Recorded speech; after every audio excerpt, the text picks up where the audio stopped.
বন্ধুরা, রোজকার মতো এনটিভির পর্দায় চলে এসেছি সাথে নিয়ে প্রাণ মিল্ক ক্যান্ডি কুইজ শো। জানার আছে, বলার আছে। তোমাদের সাথে আছি আমি এশা, এবং আজকের আয়োজনের শুরুতেই তোমাদেরকে জানিয়ে দেব ইউরোপীয় মহাকাশ সংস্থা সম্পর্কে কিছু তথ্য। ইউরোপীয় মহাকাশ সংস্থা ইসা হলো মহাকাশ গবেষণায় নিয়োজিত ইউরোপের 22টি দেশের একটি আন্তর্জাতিক সংস্থা। 1975 সালে মহাকাশ গবেষণা সম্প্রসারণের উদ্দেশ্যে এই সংস্থাটি প্রতিষ্ঠিত হয়।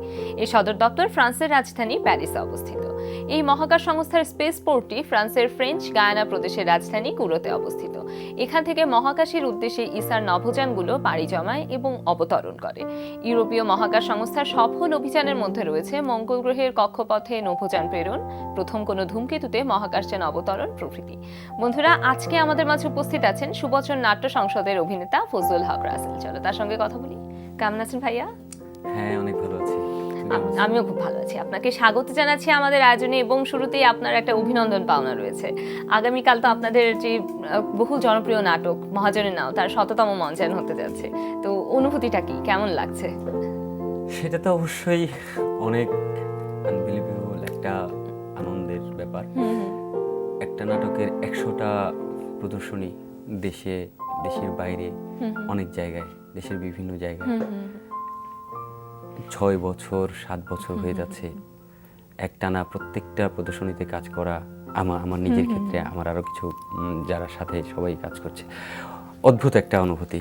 আপনি নিজেও মানে প্রত্যেকটা মঞ্চায়নেই ছিলেন, তো এটা নিশ্চয়ই ভীষণ স্পেশাল। এতদিন ধরে একটা চলছে একটা নাটক, সেটার প্রতিটা মঞ্চায়নে কাজ করা, এটা সত্যি অনেক বিশেষ একটা ব্যাপার। তো সেই জায়গা থেকেও নিশ্চয়ই অনুভূতিটা অনেক অন্যরকম, যে দলের তো একটি নাটকের 100তম মঞ্চায়ন হচ্ছেই, সেই সাথে আপনার নিজের অভিনেত্রী একটি নাটক, মানে আপনার নিজেরও 100তম মঞ্চায়ন এক অর্থে বলা যায়। হ্যাঁ, সেক্ষেত্রে আসলে এই নাটকটা শুরু থেকে 100তম মঞ্চায়ন পর্যন্ত আসার পিছনে যাদের অবদান না বললেই নয়, তাদেরকে আমি একটু ধন্যবাদ জ্ঞাপন করতে চাই। প্রথমেই বলবো আমাদের দলের প্রধান, আমাদের দলের কর্ণধার আহমেদ গিয়াস, নাটকের নাট্যকার শাকুর মজিদ, নির্দেশক সুদীপ চক্রবর্তী ব্যাপারে তো আসলে বলার কিছু নাই। যাই কিছু বলতে চাই যে আসলে উনি বর্তমান সময়ের তরুণ নির্দেশক হিসেবে বাংলাদেশে অনেক উঁচু মানের একজন নির্দেশক। আমার দলের অন্যান্য সিনিয়র ভাইরা যারা আছেন, নাসিম ভাই, আমাদের দলের যে বড় ভাই, এখন 100তম প্রদর্শনীতে আমি ভাইকে মিস করছি, বাবুল ভাই, আসাদ ভাই আছেন, সুবর্ণা আপু আছেন, আনসার ভাই আছেন, তাছাড়া আমার সাথের অনেকে আছেন। যে আমার এক ফ্রেন্ড আছে, একটা শো মিস করেছে, আমাদের সাথে সাউথ কোরিয়াতে গিয়েছে, লন্ডনে গিয়েছে, জাস্ট একটা টেকনিক্যাল প্রবলেমের কারণে সে হচ্ছে একটা শো করতে পারেনি ইন্ডিয়াতে। ও পরের শোতে 100 হবে আর কি আমাদের পরে। যাই হোক, সবাইকে অভিনন্দন। আর বিশেষ করে আমি বলতে চাই আমার সাথে গিয়াস ভাই, ইমতিয়াজ শাওন, ইমরান হোসেন, এই 4জন, আমি সহ 4জন 100তম করছি। পাশাপাশি সোহেল একটা কম, আসাদ ভাই মনে হয় 2-3টা কম। এই পাশাপাশি কাছাকাছি 98, 97, 96টা শো করেছে তানভীর ভাই, সালাউদ্দিন ভাই। আর সবচেয়ে বড় বিষয় হচ্ছে যে লোকটা জাস্ট আমাদের সাথে লন্ডন যেতে পারেনি, সবসময় আমাদের মঞ্চের আড়ালে থেকে আমাদেরকে আলোকিত করে যাচ্ছে। আমরা নাটকটা করছি, আলো পরিকল্পনা, আলো যিনি হচ্ছে কাজ করে, লাইট অপারেট করে, আমাদের গর্গ আমিন ভাই, উনি জাস্ট 2টা শো আমাদের সাথে লন্ডন যেতে পারেনি।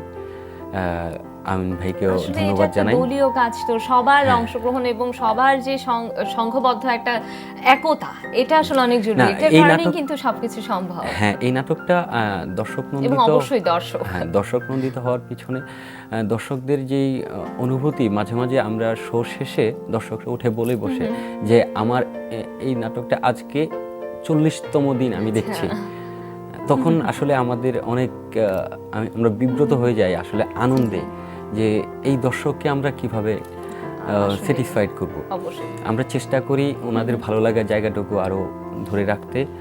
আর বেসিক্যালি যে একটা পাণ্ডুলিপি ছিল শাকুর মজিদ, উনি শাহ আব্দুল করিমের নাটকটা তো আমাদের হচ্ছে শাহ আব্দুল করিমের জি, জি, ওনার জীবনী ও দর্শন নিয়ে, ওনার প্রতি শ্রদ্ধা নিয়ে আসলে আমি বলাটা শুরু করা উচিত ছিল। আমি সরি। না না না, আমরা নিশ্চয়ই কথার মাঝে অবশ্যই আরো জানতে পারবো সেগুলো সম্পর্কে। জি, তো পাশাপাশি আচ্ছা, আমার আমরা আরো তো কথা বলবো, তবে একজন বন্ধু অনেকক্ষণ ধরে অপেক্ষা করেছে, তার সাথে একটু কথা বলবো। হ্যালো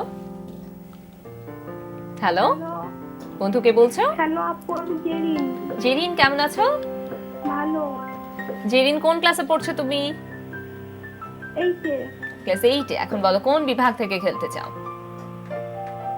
ইতিহাসের পাতা। ইতিহাসের পাতা, ঠিক আছে। ইতিহাসের পাতা থেকে জেরিনের জন্য প্রশ্ন করছি, এবং প্রথম প্রশ্নটি হচ্ছে, পর্তুগিজ নাবিক ভাস্কো দা গামা ভারতের কোন বন্দরে প্রাণ দেন? অপশন ক কোচিন, অপশন খ মুম্বাই, অপশন ক কেরালা। ছটপট বলতে হবে। কোচিন। অপশন ক কোচিন নিলাম, এবং উত্তর একদম সঠিক।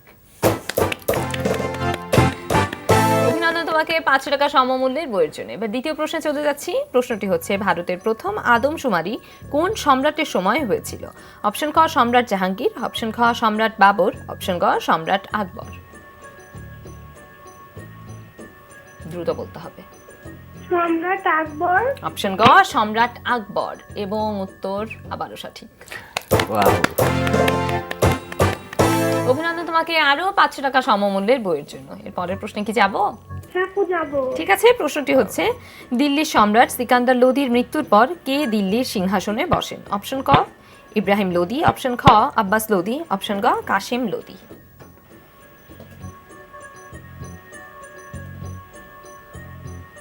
বলে ফেলো। ইব্রাহিম লোদি। অপশন ক ইব্রাহিম লোদি, এবং উত্তর সঠিক। ওয়াও। অভিনন্দন তোমাকে মোট 2000 টাকা সমমূল্যের বইয়ের জন্য। আরো একজন বন্ধু ফোন করেছে। হ্যালো। হ্যালো, আসসালামু আলাইকুম। ওয়ালাইকুম আসসালাম, বন্ধুকে বলছো? মাদিহা। মালিহা, বন্ধু তুমি তোমার টেলিভিশন সেটের ভলিউমটা মিউট করে ফেলো। বন্ধু তুমি কোন ক্লাসে পড়ছো? ক্লাস 8। ক্লাস 8-এ, ঠিক আছে। মালিহা, এখন বলো কোন বিভাগ থেকে খেলতে চাও? জানা জানা। জানা অজানা, ঠিক আছে। জানা অজানা। জানা অজানা থেকে প্রশ্ন করছি, এবং তোমার জন্য প্রথম প্রশ্নটি হচ্ছে, স্মার্ট কার্ডের উদ্ভাবক কে? অপশন ক রোল্যান্ড মোরেনো, অপশন খ মার্টিন কুপার, অপশন ক টিম বার্নার্স-লি। টেলিভিশন সেটের ভলিউমটা কিন্তু মিউট হয়নি। আপু, আমার বাসায় তো কারেন্ট নাই, টিভি দেখতে আচ্ছা পাচ্ছি আচ্ছা, না। ঠিক আছে, তাহলে বলে ফেলো। আপু, আবার একটু কোশ্চেনটা বলা আচ্ছা, যাবে? প্রশ্নটি হচ্ছে, স্মার্ট কার্ডের উদ্ভাবক কে? অপশন ক রোল্যান্ড মোরেনো, অপশন খ মার্টিন কুপার, অপশন গ টিম বার্নার্স-লি। অপশন খ মার্টিন কুপার। অপশন খ মার্টিন কুপার নিলাম, কিন্তু উত্তরটি হলো না। সঠিক উত্তর ছিল অপশন ক রোল্যান্ড মোরেনো। জানা হয়ে গেল। ভাই, আমরা কথা বলছিলাম, আমরা যে আগামীকাল যে আপনাদের 100তম মহাজনের নাও, সেটা প্রসঙ্গে কথা হচ্ছিল। আপনি বলছিলেন যে এই নাটকের মূল বিষয়টাই হচ্ছে শাহ আব্দুল করিম বাউল সম্রাট, তার জীবন দর্শন নিয়ে। তো আপনিও তো শাহ আব্দুল করিমেরই চরিত্রে অভিনয় করছেন, এবং চরিত্রের প্রয়োজন আমরা জানি আপনাদের গানও করতে হয় মঞ্চে।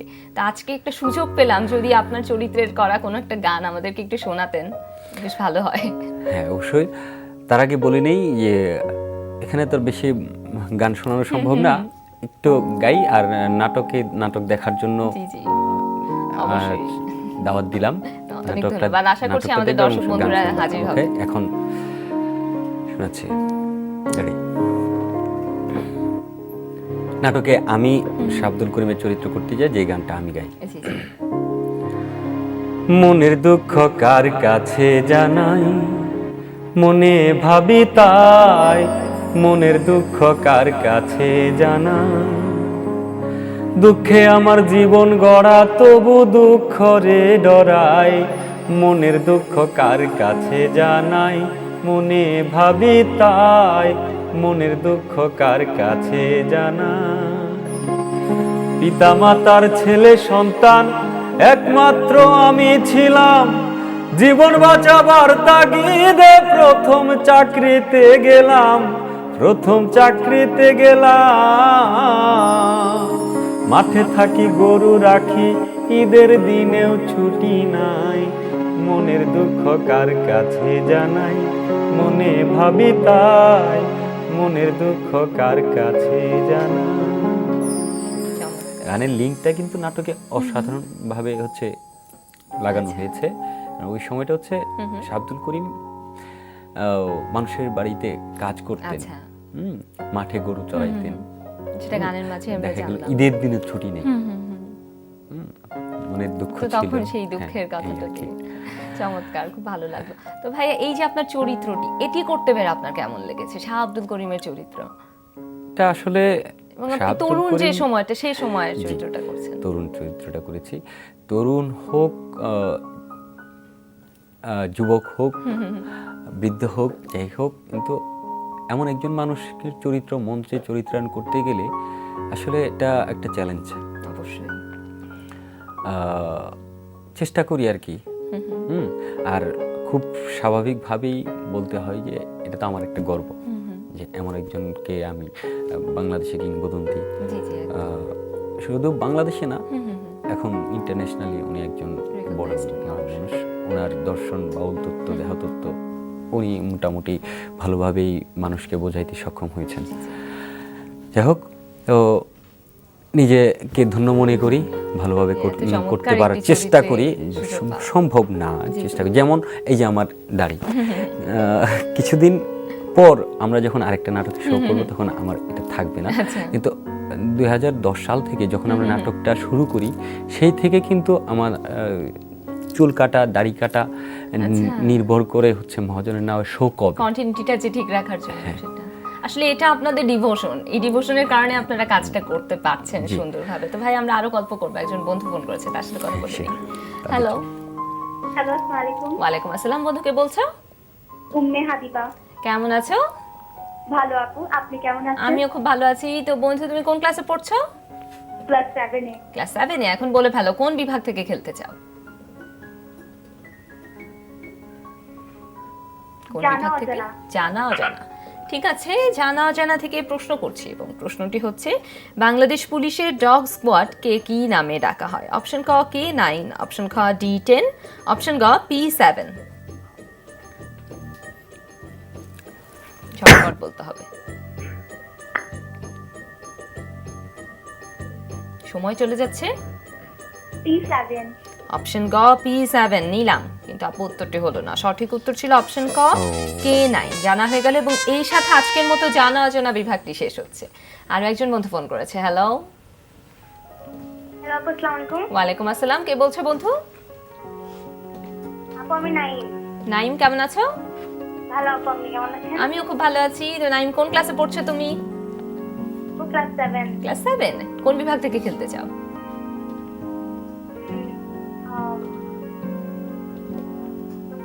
খেলার মাঠ। খেলার মাঠ। ঠিক আছে, খেলার মাঠ থেকে নাইমকে তাহলে প্রশ্ন করি। প্রথম প্রশ্নটি হচ্ছে এবারের বিপিএল এ বাংলাদেশের সাবেক ক্রিকেটার খালেদ মাহমুদ কোন দলের কোচের দায়িত্ব পালন করছেন? অপশন ক ঢাকা ডায়নামাইটস, অপশন খ রংপুর রাইডার্স, অপশন গ খুলনা টাইটান্স।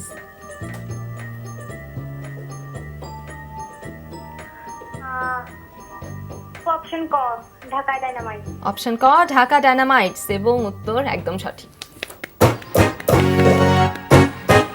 অভিনন্দন তোমাকে 500 টাকা সমমূল্যের বইয়ের জন্য। এবার দ্বিতীয় প্রশ্নে যাচ্ছি। 2015 সালের বিপিএল এ সর্বোচ্চ উইকেট নিয়েছিলেন কে? অপশন ক কেভেন কুপার, অপশন খ সাকিব আল হাসান, অপশন গ থিসারা পেরেরা।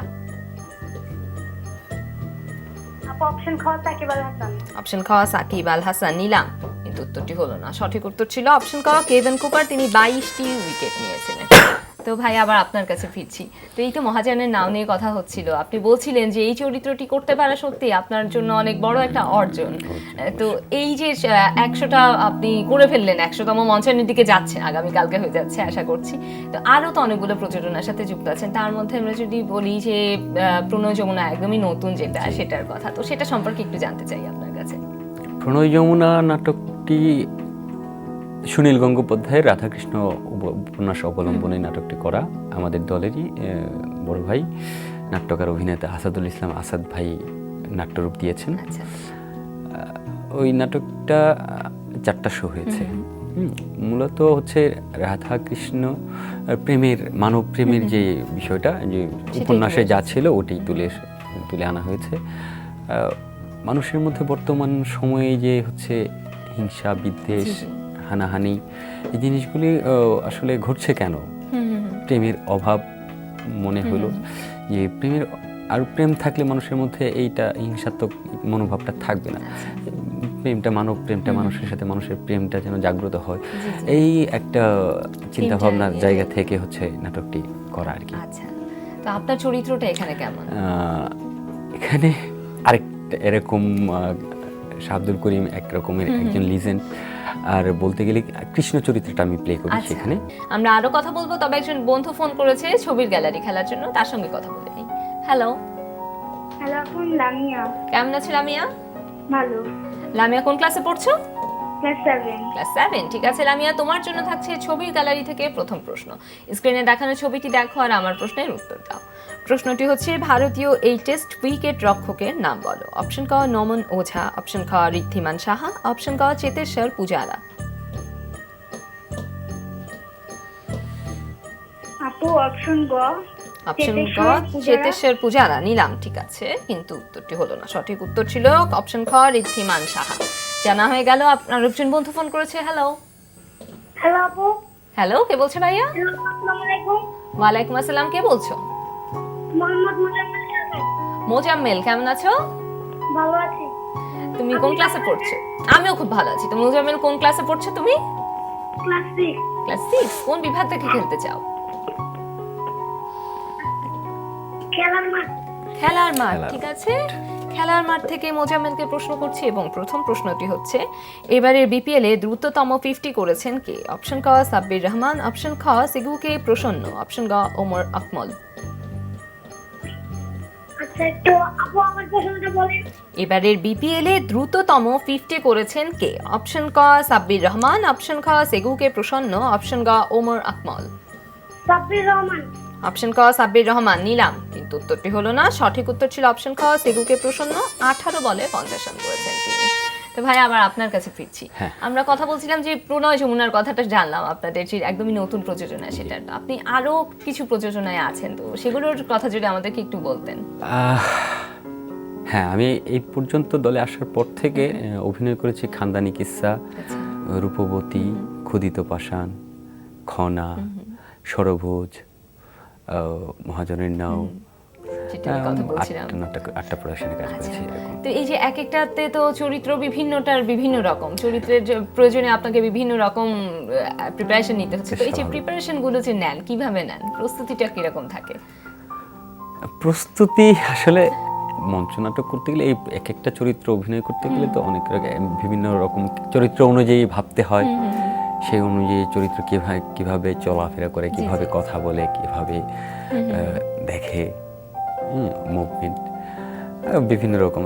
এর মধ্যে তো ডিরেক্টর যিনি থাকেন ওনার সাথে হেল্প থাকে, দলে যারা সাথে সহকর্মী তাদের সহযোগিতা নেওয়া হয়, নিজে যতটুকু সম্ভব রিসার্চ করার চেষ্টা থাকে আর কি। এই তো গেল মঞ্চ নাটকের কথাগুলো। আপনাদের দল থেকে তো পথনাটকেরও একটা করা হয়, বিভিন্ন রকম পথনাটক আপনাদের আছে। আপনিও তো অভিনয় করেছেন বেশ কটাতে। আমার পথনাটকে অভিনয় এগুলি বেশি ভালো লাগতো। হ্যাঁ, বেশি ভালো লাগার জায়গা আছে। প্রথম করি পুশিকেট, এবং নরমেদ, দ্য ম্যাড, মৃত্যুর খেলা, কেরামতের কুন্দল, আরো বেশ কয়েকটা পথনাটকে কাজ করেছি। তো এই যে একদম পথে দিনের বেলা দর্শকের সামনে, রাস্তার মানুষদের সামনে করা হচ্ছে, তো এই অনুভূতিটা কেমন? তাদের সাড়া কেমন থাকে? হ্যাঁ, আসলে আমার নিজের ক্ষেত্রে যদি বলি, আমার প্রথম ভালো লাগার জায়গাটা হচ্ছে পুশিকেট নাটকে যখন আমি প্রথম দলে আসার পর প্রথম পথনাটকে কাজ করি, আমি যে মিউজিক করতাম, সবাই মঞ্চে হচ্ছে দৌড়াদৌড়ি করতো, এন্ট্রি করতো, আমি সবার শেষে মিউজিকটা করে তারপর হচ্ছে ইন করতাম। আমি স্টেপিংটা দেওয়ার পর বাচ্চারা হে হে করে হেসে দিত। আমি খুব এক্সাইটেড হয়ে তখন পারফরমেন্সটা করতে পারতাম আর কি। চমৎকার। আসলে চারপাশের সবকিছুই একটা যে আমেজ তৈরি করে সেটা আপনার কথা শুনে বোঝা গেল। তো ভাই এই তো বলছিলেন যে দলে আসার পরের গল্পটা একটু জানলাম, তো আপনাদের যে আবার মহাজনের নাম প্রসঙ্গেই চলে আসি, তো এই যে ১৭তম মহাজন হয়েছে, আপনারা প্রায় ১৩টি দেশে আপনাদের এই না। দেশের বাইরে ১৩টি প্রদর্শনী করেছেন। তো এই যে দেশের বাইরে যে ১৩টা প্রদর্শনী, তো কেমন লেগেছে এই প্রদর্শনীগুলো? দেশের মানুষের কাছের খুব মানুষ বলবো শাহ আব্দুল করিম, দেশের বাইরে এই নাটকটা নিয়ে দর্শকদের সাড়া কেমন থাকে? অসাধারণ অনুভূতি। আর আমরা যখন সাউথ কোরিয়াতে গেলাম আচ্ছা তখন ওই জায়গায় কিন্তু 9টা দেশের মানুষ ছিল। আচ্ছা বাংলাদেশের মানুষ ছিল না বললেই চলে। কিন্তু এই নাটকের যেই টিম ওয়ার্ক জি জি আর সঙ্গীত, বাদ্য, কোরিওগ্রাফি সব কিছু মিলে মানে সবাই একাত্ম হয়ে গিয়েছিল। নাটকের ভাষা আসলে এক তো, হ্যাঁ, এক এক দেশের এক এক ভাষা থাকতে পারে কিন্তু নাটকের ভাষা এক। আমরা নিজে যখন মহাজনের নাও নাটকে বাংলায় পারফরমেন্স করেছি, অথচ দর্শকদের কি পরিমাণে রেসপন্স আমরা পেয়েছি নাটকের পর, আসলে এগুলা আসলে যখন আমরা আসলে অনুভব পেয়েছি, করার বিষয়। হ্যাঁ, এক্সপ্লেইন করতে পারি না আসলে। আচ্ছা। অসাধারণ অনুভূতি ছিল। আর বিশেষ করে লন্ডনে যখন আমরা পারফরমেন্স জি। করলাম তখন তো আমাদেরকে এমন আগে পরে কখনো হয়েছে কিনা আমি জানি না, যতটুকু আমরা শুনেছি যে এর আগে এমন কখনো হয়নি যে আমাদেরকে আমাদের দলের প্রধান ওনাকে আসলে কথা বলার জন্য হাইড করে দিতে বাধ্য হয়েছে, কারণ আচ্ছা। এত মানুষ এত ঘিরে ধরেছিল আর কি আমরা সবাইকে। এক কথায় আসলে অসাধারণ ছিল চমৎকার। অনুভূতি। তো ভাইয়া এই যে দীর্ঘদিন আপনি আছেন, প্রায় 10 বছর হয়ে গেছে সুবচনের সাথে যুক্ত আছেন, আপনি আমার সাথে যখন অফ এয়ারে কথা হচ্ছিল আপনি বলছিলেন যে আপনার এর আগে কখনোই খুব থিয়েটার নিয়ে আগ্রহ ছিল না, তেমন জানতেনও না, হঠাৎ করে সুবচনে চলে আসা। এখন এই যে এতটা দিন কাজ করছেন এবং খুব সফলভাবে কাজ করেছেন, তো থেকে যাওয়ার কি ইচ্ছা আছে এখানেই? এই তো তুমি অফ ইয়ারের কথা অন ইয়ারে নিয়ে আসছো, এটা তো ঠিক করো। যাই হোক, না, মঞ্চের সাথে যে ভালো লাগাটা আসলে নিজের অজান্তেই তৈরি হয়ে গেছে। কতটুকু করতে পেরেছি সেটা আসলে আমি বলি না, কারণ করতে পারিনি। আমার লক্ষ্য অনুযায়ী, আমার ভাবনা অনুযায়ী আমি এখনো মাইনাসে আছি, এখনো আমি লেভেলে যাইতে পারি না। তারপর তো হচ্ছে তাকেই করা, আসলে আমি অনেক যুদ্ধটা মাইনাসে নিজের আছি। সাথেই, হ্যাঁ, প্রতিযোগিতাটা হ্যাঁ, নিজের সাথে। কিছুই পারি না, কিছুই জানি না আসলে। আমি এখনো ভাবলে এই বিষয়গুলি ভাবলে না অনেক নিজেই স্তব্ধ হয়ে যায় যে আসলে করতে হবে আসলে অনেক অনেক কিছু, কিছু করার অনেক বাকি কিছু আছে, করার অনেক বাকি কিছু আছে, না জানার বাকি করার আছে। আছে। ন্যূনতম একটা কথা আমার এক ফ্রেন্ড বলতো যে আমরা যে কত মানে জানি না, এটুকু জানার জন্য ন্যূনতম জানা দরকার। অবশ্যই, এই যে আমাদের যেমন নাম জানার আছে বলা আছে। তো ভাই আপনাকে অনেক ধন্যবাদ আজকে আমাদের আয়োজনে আসার জন্য। আমরা আপনাকে এভাবে বিদায় নিব না, আপনার চরিত্রে যে আপনি বলছিলেন যে গান করে, চরিত্রের প্রচুর গান করতে হয়, তো একটা গান শুনতে শুনতে আমরা বাড়ি হ্যাঁ, যাব। গান শুনতে শুনতে বাড়ি যাবো। এর আগে আমি এনটিভিকে ধন্যবাদ দিতে চাই। এনটিভিকে ধন্যবাদ, তোমাকে ধন্যবাদ। আর বিশেষ করে এই জায়গায় আসার পেছনে আমি এতদিন পর্যন্ত আসার পেছনে অনেকের অনেক অবদান আছে। আমি বিশেষ করে আমার দলের সবাইকে সবার ধন্যবাদ জানাতে চাই, অনেক ধন্যবাদ আমার টিমের সবাইকে। এবং সবাই এখন সময় স্বল্পতা, সবাই সব কিছু বলতে পারছি না। পরবর্তীতে আবার যদি আশা সম্ভব করছি হয় আবারও আশা কথা করি, হবে, হ্যাঁ, এবং কথা তার আগে হবে। আপনাকে আরেকবার অভিনন্দন জানিয়ে দিলাম। নাটক আমি তার আগে আগামীকালকে নাটক দেখার জন্য সবাইকে অবশ্যই ধন্যবাদ আমন্ত্রণ ভাইয়া। জানাই। আমরা আশা করছি আমাদের দর্শক বন্ধুরা হাজির হয়ে যাবে আপনাদের নাটক দেখতে। তার আগে আমি আমার বন্ধুদের কাছ থেকে একটু বিদায় নিয়ে আসি। বন্ধুরা, দেখতে দেখতে আয়োজনের একদম শেষ প্রান্তে চলে এসেছি। বিশ্বের যে কোনো প্রান্ত থেকে যে কোনো সময় এনটিভিতে সম্প্রচারিত সংবাদ, অন্যান্য সকল অনুষ্ঠান উপভোগ করতে ভিজিট করুন আমাদের পূর্ণাঙ্গ ওয়েব পোর্টাল www.ntvbd.com। সবাই ভালো থেকো, সুস্থ থেকো, এনটিভির সাথেই থেকো। গান দেখতে চলে যাই। কোন মিস্ত্রি নাও বাহানাইলো কেমন দেখা যায়, ওরে ঝিলমিলি ঝিলমিলি করে রে ময়ূর পঙ্খী না। কোন মিস্ত্রি নাও বাহানাইলো কেমন দেখা যায়, আর ঝিলমিলি ঝিলমিলি করে রে ময়ূর পঙ্খী না।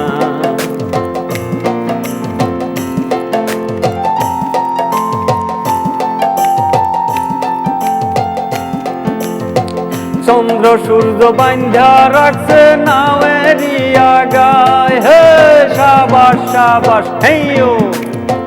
চন্দ্র সূর্য বাইন্ধা রাখছে নাওয়েরি আগা, দূরবীন দেখিয়া পথ মাঝি মাল্লাই বা, আরে ঝিলমিল ঝিলমিল করে রে ময়ূর পঙ্খিনা, মেস্তরি নাও বাহানাইলো কেমন দেখা যায়, আরে ঝিলমিল ঝিলমিল করে রে ময়ূর পঙ্খিনা।